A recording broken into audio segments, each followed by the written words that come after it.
Good evening. I'm standing today on the site of the Warren Vale Colliery.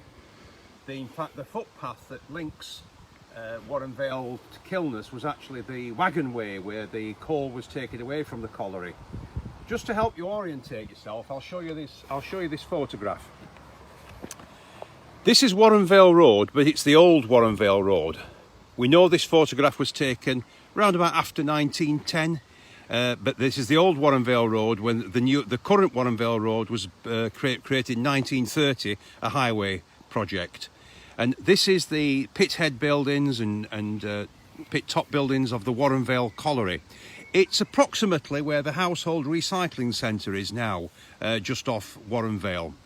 So just to set the scene, the Industrial Revolution was driven by coal. Without coal, without steam power, there would be no industrial revolution to drive machinery, to make ships go across the sea, to railway locomotives, and also domestic fuel for house fires. Without coal, there would be no industrial revolution. There would be no powerhouse of the world, what Britain became. And hundreds of thousands of people, men, women and children, women in the early days, worked in terrible conditions in deep coal mines across Britain, and accidents and attrition were constant. There were constant accidents on a daily basis.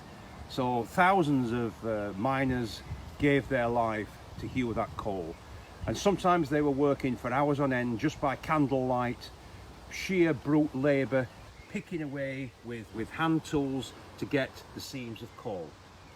So frequent accidents, a very dangerous occupation, but generally only the large disasters made the news.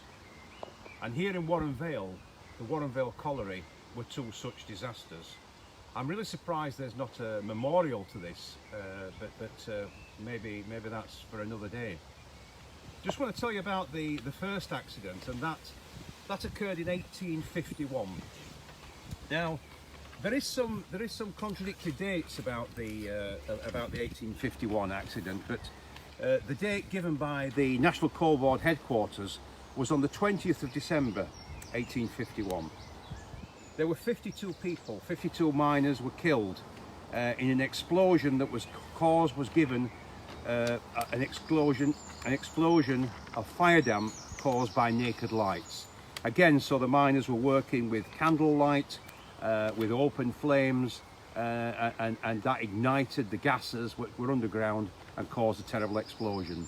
I'll read you the account just shortly, a short account of the 1851 accident. The Rawmarsh burial registers gave a total of 34 burials on the 23rd of December, and there were a further 9 on Christmas Eve. So what a catastrophe that was. So Warren Vale Colliery actually sits in the parish of Rawmarsh, and most of the miners actually resided there. I'll just read a short extract from the explosion at Warren Vale. Around 7 o'clock in the morning, an awful explosion occurred at the Warren Vale Colliery near Rawmarsh, the property of G.S. Fulgham of Osburton and worked by Mercer's Charlesworth. About 73 miners were in the pit at the time, 52 of whom lost their lives. The explosion was occasioned by a falling of the roof in one part of the mine, causing an eruption of foul air into the part where the men were working. The report of the explosion was heard at a distance of 3 miles from the colliery. Smoke and flames issued from the pit mouth in an appalling volume. 2 corves were driven right at the shaft with volcanic force and lodged in the headgear. A shower of materials, stones and dust which had been carried high into the air descended all around the pit in a terrific manner. The country was blackened for 3/4 of a mile around by the descent of the dust and the smoke. A man standing in his doorway a mile off was completely blackened. So that was the report of the 1851 disaster here at Warren Vale.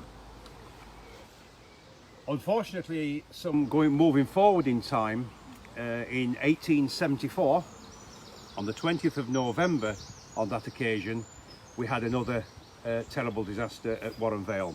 The loss of life was not as severe catastrophic for those involved with it. And again, a short extract about that particular disaster in 1874. At that time, the pit consisted of 3 shafts, all with separate workings. The fated one being 180 yards deep, coming out into the Barnsley-Silkstone seam. It was considered to be one of the best mines in the country for ventilation, and naked flames were allowed, but with tragic and violent consequences. Nothing seemed amiss to the men when they went to their place of work, 3/4 of a mile in an area known as the lowest south level. But again, a sudden fall of roof liberated a quantity of gas, causing an explosion. This was brief and violent, a case proven because all the victims were in the same area. There were no signs anywhere else. In fact, men carried on working in other areas completely unaware of what had happened. The alarm was raised shortly after 8 o'clock when a cloud of dust was seen out of the top of the shaft. Assistance soon arrived from nearby collieries.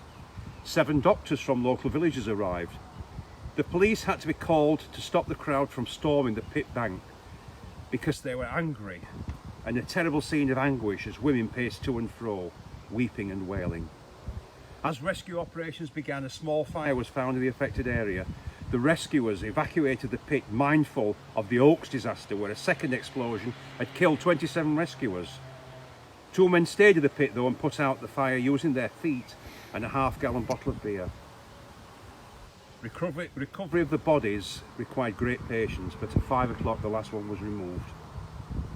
Later, funerals were held in Rawmarsh, where a crowd of 2,000 gathers. Others were buried in Swinton, Kilnerst and Wath.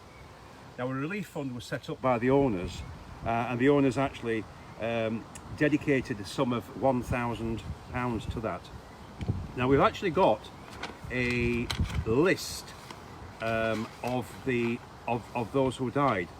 There were 23 killed and there were 12 injured. And if we can focus on the list, this gives the full particulars of those who were killed. It gives their name, their occupation, their place of residence, whether they were married, their ages, and what family they had. Sadly, one is here is Joseph Thompson. He was a horse driver. He lived at Upper Horth and he was a boy aged 14 years of age.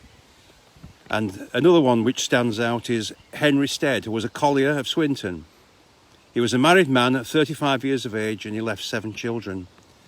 The number of widows that were left was 14, and there were 44 children made orphans in that second disaster. Of the injured, as far as we're aware, the injured did recover. Whether they resumed work or not is another matter, but I'm sure the relief fund would have been very, very welcome to them. So that's the price of coal, and as I said, we're standing on the footpath, which was the wagon way, which the coal would have been taken out from Warren Vale through to Kilnerst for further shipment by coal barge or whatever. A further accident occurred at Warren Vale in 1908. It didn't relate to the mines, but interestingly it related to a tram car. And here we've got a photograph of the tram car roughly in the area at the opposite side of the road of where Warren Vale Colliery was. A very, very faint line here is a row of houses which were called Pinch Row. And some of the miners from Pinch Row worked at the colliery, and the people who lived at Pinch Row had to draw their water from an open stream, so it was fairly basic accommodation. Now the tram, as you can see here, ended up with a smashed window and ended up down the banking. Fortunately, there were no injuries. Everyone walked away from the accident. They must have been made of sterner stuff in 1908. So the Warren Vale tram accident, very close to the site of where the colliery was. So 2 disasters which made the news, taking the lives of so many people, but just one of many, many pit disasters. But this one here, right on our doorstep at Warren Vale in the parish of Rawmarsh. So thank you for listening, and I'll see you next time. Oh, but before I go, I just wanted to just show you one artifact.